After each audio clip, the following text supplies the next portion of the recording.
I live here in Acapulco, and I was part of the Anarchapulco kind of beginnings and the the establishment of Anarchapulco as a thing in February. Uh, and it just so happened that one of the guys that I was associated with did an interview with Richard, and he posted that interview. And I think that was probably, I don't know, September of like 2019. And when I saw that video, I was like, oh man, I I gotta get a meeting with that guy. When I saw Richard, I said, I gotta, so I called up that guy and I said, hey, how do I get a hold of Richard? And he said, oh, just go on the website and, schedule a meeting. And I did.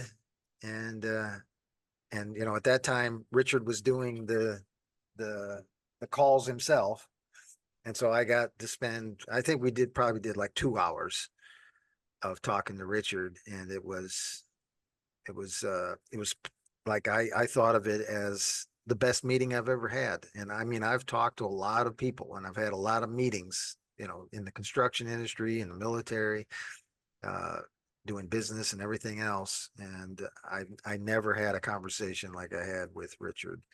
And to me, that was, you know, this is the place, Yeah. I've got to be involved.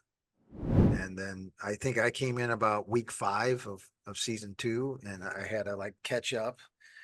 And it was much different back then to what it is now. A lot simpler, I think, in a lot of ways, Hmm. but still uh, very exciting to me. And I took extensive notes that first go round of every single thing. And those notes actually turned into some of the things that we still use today, like the breakout room questions and stuff are kind of formulated from what became the question team, which was Agnieszka's uh, kind of uh, idea. And that developed into kind of the pre and post questions that people are familiar with when they go through the course. But yeah, that's the beginning. I can't describe the amount of benefits that has happened to me. I would say that to some degree, I was in the process of being broken in the when I got involved in autonomy, because my dedication at that time was to Anarchapulco and kind of the community, the local community there in Acapulco. And that just didn't pan out. And Right. unfortunately, it it turned sour. And in a lot of ways, it broke my heart. And then of course there were a lot of other things that transpired that were tragic and difficult. And for a while, and of course then the COVID thing happening, and it's just like, oh my God, there's just so many things that are going wrong at the same time.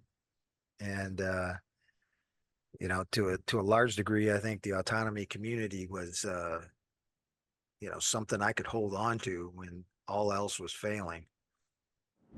I'm really super proud of the people here because Yeah. they stuck together. And they and I feel like it's an experience that I definitely want to bring to the autonomy community too. I want that kind of strong culture that, like, no matter what happens, we're resilient enough and we're anti-fragile enough that it's just going to make us stronger.